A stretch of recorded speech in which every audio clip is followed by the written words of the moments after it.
Bonjour à tous et bienvenue donc pour cette nouvelle vidéo. Alors aujourd'hui je vais vous présenter donc une partie qui s'est disputée dans mon club, une partie qui a opposé donc Jean-Paul à Edgar. Alors Jean-Paul m'a livré ses analyses, donc je vous dirai ce qu'il m'a dit et je vous livrerai mes propres analyses. Voilà, on commence. Donc la partie a commencé par D4, D5, C4, donc le gambit dame, et ici un coup assez atypique, cavalier C6, qui se joue d'ailleurs, je crois que Kramnik l'a joué, donc c'est un coup où il faut faire attention. Donc ici, Jean-Paul nous indique un piège dans l'ouverture qui peut amener une faute des blancs. Alors ici, il a joué le coup E3, qui est un petit peu passif. En effet, apparemment, le meilleur coup, d'après la théorie, c'est plutôt cavalier F3. Mais ça reste compliqué. Donc E3. Ensuite, donc, Edgar a répondu E6. Donc ensuite, cavalier F3. On développe les pièces. Fou B4 échec. Et ici, Jean-Paul nous indique pourquoi échanger une si belle pièce. Alors en effet, je suis assez d'accord avec lui, car quand on regarde la structure des noirs, le fou en C8 ici c'est le mauvais fou, et le fou D6 c'est le bon fou. Donc pourquoi proposer aux blancs de jouer fou D2 et de pouvoir échanger cette pièce? Mieux était certainement cavalier F6. Donc ici Jean-Paul a joué fou D2. Et ici, il a fait fou prend D2. Alors, il aurait été certainement mieux de revenir avec ce fou ici en E7 peut-être, pour ne pas l'échanger, étant donné que c'est le bon fou des noirs. Donc, il a décidé quand même de l'échanger. Donc, fou prend D2, cavalier prend D2. On pouvait certainement reprendre de la dame ici, c'était intéressant de jouer cavalier C3. Bon, je pense que la prise du cavalier est bonne aussi. Ensuite, donc, cavalier F6, donc un coup de développement normal. Ensuite, fou D3. Ici, Jean-Paul nous indique mieux peut-être fou E2. Je ne sais pas, je ne suis pas convaincu par cette analyse. Alors peut-être qu'il avait peur des cavaliers B4 ici. Fou E2 était certainement intéressant aussi, mais fou D3 m'a l'air totalement correct. Ensuite, petit roc, voilà. Les rois se mettent à l'abri. Tout ça, c'est assez standard. Ici, H6. Et ici, Jean-Paul nous indique ne sert à rien. En effet, ce coup H6 ne sert à rien. Mais déjà ici, c'est déjà un peu difficile pour les noirs. Il faut essayer de régler le problème de ce fou C8 ici. Alors peut-être B6, fou B7 avec l'idée de le mettre en fianchetto était peut-être intéressant.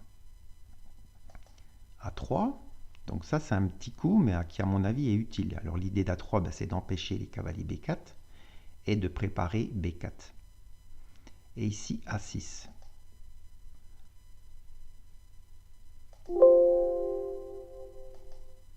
Alors j'avoue que j'aime pas trop ce coup. Moi j'aurais préféré le coup A5 pour éviter B4. Bon. Donc A6. B4, hein, il le laisse faire, donc il ne s'en prive pas. Et ici les noirs ont pris en C4. Bon, pourquoi pas. Cavalier prend C4. Donc déjà ici, je pense que les blancs ont un bon avantage. Il y a un gros problème avec le fou en C8 ici. Et en plus, les noirs ont une faiblesse ici en C7. Alors il faudrait essayer de colmater cette faiblesse, hein, peut-être en jouant cavalier E7, C6, pour éviter d'avoir ce pion arriéré faible. C'est l'inconvénient de jouer avec cavalier C6 dans le gambit dame. B5, alors ça j'aime pas du tout ce coup. Hein. B5 c'est à mon avis un mauvais coup, parce que maintenant le pion C7 est définitivement arriéré, donc il ne pourra jamais jouer C5, hein, clairement, donc ce pion là va être faible pour toute la partie. Alors on peut comprendre son idée, c'est de faire jouer le fou en B7, mais peut-être il aurait été plus raisonnable de jouer B6 avec dans l'idée de faire peut-être C5. Là, ça a une grosse concession positionnelle B5. Donc ici, cavalier C, D2. Alors cavalier E5 était jouable, mais cavalier D2, donc intéressant. Et là, Jean-Paul nous indique que c'est pour aller vers C5. Cavalier B3 et cavalier C5. Donc une bonne manœuvre, à mon avis, positionnelle. Donc ensuite, fou B7, donc il poursuit son idée. Cavalier B3, voilà, on se dirige vers la case C5. Alors, je lis un peu les commentaires.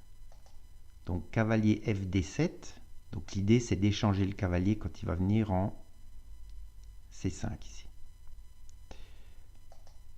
Tour C1, donc logique, on met la tour sur la colonne semi-ouverte. Hein. Tout ça c'est parfaitement normal. Et ici, cavalier E7. Bon, la position des noirs est déjà difficile ici. Hein. Ici, alors ici Jean-Paul a joué cavalier. Jean-Paul a joué cavalier C5. Alors bon, je pense que c'est un bon coup, mais probablement meilleur ici était E4 pour tout de suite limiter en fait le fou en B7 ici. Et après on a le temps avec les blancs, on peut jouer dame C2, on peut doubler les tours et on fait cavalier C5 quand on veut en fait. Donc je pense que 4 était meilleur ici. Donc il a préféré venir tout de suite en C5.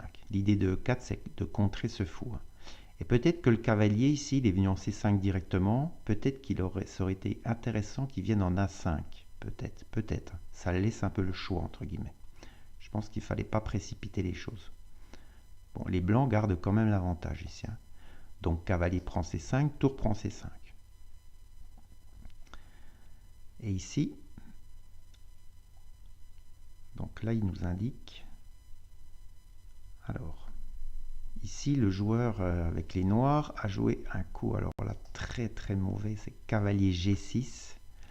Alors il nous indique dans ses commentaires, Jean-Paul, je pense que Edgar va tenter une action sur l'aile roi pour équilibrer mon avantage sur l'aile dame. Dame E2 était intéressant. Alors là je suis pas tout à fait... Enfin, pardon, non. Dame E2, c'est le coup qui a été joué.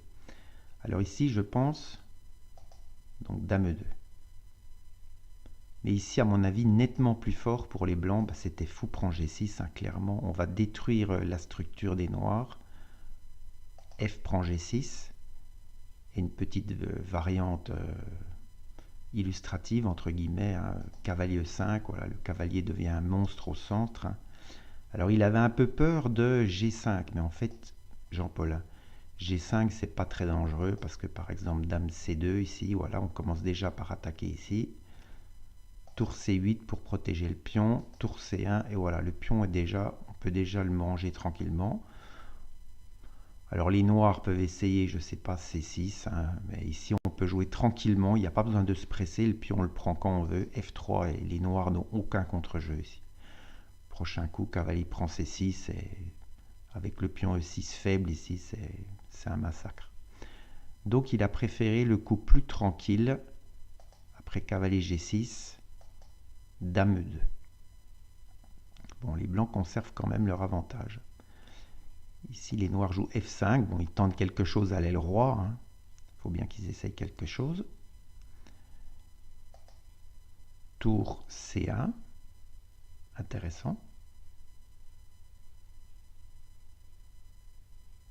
Alors ici, Jean-Paul nous précisait peut-être mieux tour A1 avec l'idée A4. C'est vrai que c'est intéressant. Mais je pense que tour C1, c'est quand même un bon coup également. Et ici, tour C8. Bon, il défend le pion.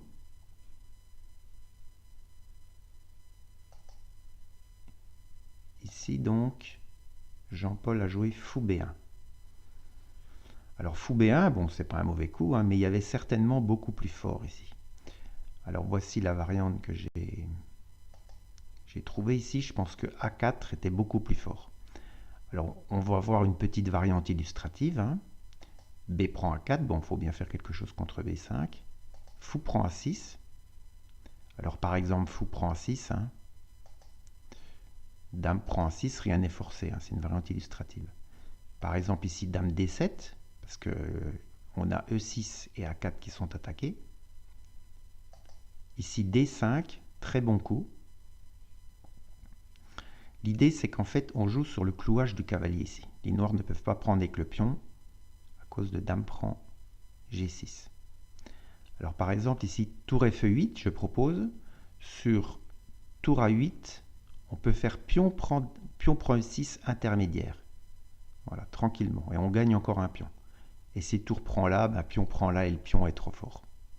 Donc ici par exemple tour Fe8 et ici cavalier D4.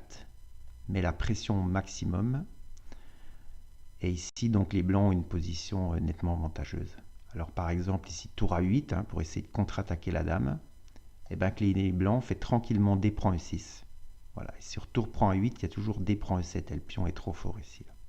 Sans compter qu'on a 2 pions de plus. Alors, par exemple dame D8 et ici bah, tranquillement dame C4. Voilà. On s'enlève de la menace de la tour, on menace des échecs à la découverte, on a des pions en plus, c'est terminé. Le pion A4 a l'air dangereux, mais il n'est pas si dangereux que ça, sans compter qu'il y a C7 qui est encore en l'air. Donc, A4 était plus fort. Donc au lieu de ça, il a joué fou B1. Sur quoi Edgar a joué fou D5. Et ici, il nous indique que c'est une faute, car en fait, il est obligé d'échanger cette meilleure pièce. Alors, je suis tout à fait d'accord avec lui, car ici, les blancs jouent fou A2. Voilà. On ne peut pas reculer le fou, parce que maintenant, il y a E6 qui est en prise. Et les blancs vont se débarrasser de ce bon fou des noirs, en fait. Enfin, le fou, ce bon fou, ce fou actif, on va dire. Donc, fou prend A2, dame prend A2.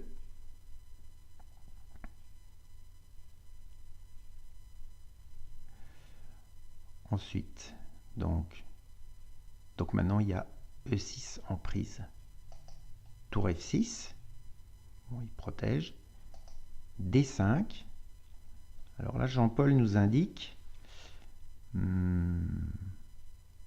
alors, un coup peut-être douteux, mais je ne suis pas tout à fait d'accord avec lui. Je pense que c'est un bon coup. Alors en effet, les noirs ne peuvent pas prendre, parce qu'après pion prend, tour prend, il y aura un échec à la découverte certainement mortel. Donc sur quoi les noirs ont joué? Dame D6. Et ici, donc les blancs vont gober un pion. Donc D prend E6, tranquillement. Voilà. Dame prend. Alors c'est forcé, on ne peut pas prendre de la tour à cause de cavalier D4 qui gagne la qualité. Donc dame prend et tour prend C7. Voilà. Les blancs ont gagné un pion. Tour prend C7, tour prend C7.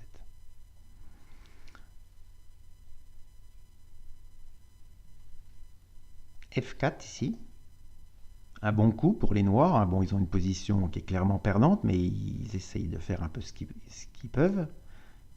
Ils débarrassent un peu, ce pion-là peut être un peu faible, et puis il peut y avoir des petites histoires de mat du couloir. Par exemple, pion prend, cavalier prend, le cavalier s'active. Bon, il y a encore des petites chances. Cavalier D4 ici. Attaque la tour.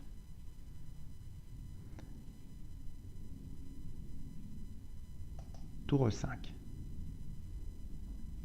Et ici, tour C3. Alors, c'était pas le meilleur coup, tour C3. Je vais vous montrer après ce que j'ai trouvé. Alors, Jean-Paul nous indique ici... Alors, pourquoi il a joué tour C3? Donc, je regroupe ma défense, car j'ai un pion de plus, et pense que ce sera suffisant avec le temps mini qui lui reste. Alors, en effet, à ce stade de la partie, donc Jean-Paul avait 15 minutes, et son adversaire, Edgar, 3 minutes. Bon. Au lieu de tour C3, il pouvait jouer tour C6, qui à mon avis était plus fort, et ça gagnait encore un pion en fait. Alors pourquoi? Parce que le cavalier et le pion sont attaqués ici, et qu'est-ce que peuvent faire les noirs? Alors c'est vrai, on peut avoir peur entre guillemets de F prend E3, mais sur F prend E3, on joue tranquillement F prend E3. Et on ne peut pas jouer tour prend E3 parce que le cavalier est en prise, il n'y a plus de mat du couloir, et qu'est-ce qu'on fait ici? Sur cavalier H4 par exemple, un petit coup pour enlever le cavalier et s'activer tranquillement, on peut jouer tranquillement G3. et le cavalier est encore attaqué. Donc le cavalier est perdu et par exemple cavalier F5, cavalier prend, tour prend A6, bon là ça fait 2 pions de plus, ça commence à faire un peu beaucoup. Donc voilà, tour C6 était meilleur ici. Donc tour C3 la place. Ici cavalier E7. Cavalier C2, bon pourquoi pas. F prend E3. Si Jean-Paul a joué F prend E3, bon j'avoue que j'aime pas trop ce coup, hein, ça crée un pion faible, je pense que ça aurait été mieux de prendre du cavalier. Ça c'est mon avis à moi. L'ordinateur n'est pas d'accord, il pense que c'est égal, mais moi je pense que c'était mieux du cavalier. Pourquoi se créer un pion faible? Cavalier D5, bon il essaye de jouer un petit peu sur la faiblesse là. Et ici donc là Jean-Paul a loupé le gain en fait. Enfin le gain, quasiment le gain quoi. Hein. Ici il a joué un peu passivement on va dire, tour D3. Alors, le meilleur coup ici était tour C5. En effet, on joue sur le clouage. Alors ici, donc, la menace des blancs, elle est claire. Hein, la menace des blancs, c'est E4. Et si tour prend, ben, on encaisse le cavalier. Et les noirs, ici, ont pratiquement un seul coup. Hein. Il faut trouver une case où la tour va pouvoir se retirer, le cavalier pourra la protéger. Et cette case, c'est la case H5. Tour ici, ça ne marche pas hein, à cause de E4. Tour là, ben, c'est E4 aussi. Donc ici, ben, il y a une variante forcée, hein, pratiquement. Tour H5, cavalier D4, tranquillement. C'est pas une variante forcée, mais c'est un peu illustratif. Par exemple, les noirs essayent de jouer cavalier F6. Bon, il faut bien sortir de ce clouage. Hein. Et ici, ben, on joue tour prend, cavalier prend et cavalier E6. Et le cavalier se dirige vers C7 où il va gober encore un pion. Et les blancs vont gagner facilement cette finale de cavalier. Alors au lieu de ça, il a joué tour D3. Roi F7, bon, on centralise le roi, c'est toujours une bonne chose dans les finales. Roi F2. Cavalier F6. Ici, Jean-Paul nous indique rate le chemin vers la case forte C4. Alors, en effet, c'est intéressant aussi. Je ne sais pas si c'était mieux, mais c'est intéressant. Cavalier B6, c'est intéressant. D'une part, ça évite de faire échec sur la tour, mais ce que fait le cavalier aussi, mais ça permettait d'aller vers C4 où ça tapait vers A3 et E3. Et c'est vrai que les blancs auraient eu du mal à gagner cette finale. Hein. C'était certainement une bonne idée. Mais cavalier F6 a aussi son intérêt, c'est de venir sur la case E4. Roi E2. Bon, ici, il ne reste plus beaucoup de temps, hein, donc on peut comprendre qu'ils n'ont pas joué les meilleurs coups. Cavalier D5. Menace quand même une petite fourchette en F4. Hein. Roi F3. Tour F5. Roi E4. Et ici, donc, bah, Edgar a complètement craqué. Hein, il a joué tour G5. C'est-à-dire, il laisse la pièce en prise ici. Hein. Il devait être très mal au temps. Ici, il fallait impérativement jouer tour F2. Et la partie était encore loin d'être terminée ici. Hein, parce qu'après tour prend F2, l'ordinateur considère que les blancs sont encore un peu mieux, mais c'est loin d'être fini ici. Hein, parce qu'on peut imaginer, par exemple, tour prend là, bon, le pion G2 est attaqué, la tour des noirs est active. C'est encore mieux pour les blancs, mais les finales de tour, on sait bien que c'est toujours difficile à gagner. Voilà, donc la partie s'est terminée après tour G5, tour prend D5 et les noirs ont abandonné. Voilà, j'espère que cette petite vidéo vous a plu. Je remercie Jean-Paul hein, pour ses commentaires. J'ai été content de faire cette vidéo, j'espère qu'il appréciera mes analyses. Et puis ceux qui la regarderont. Allez, salut!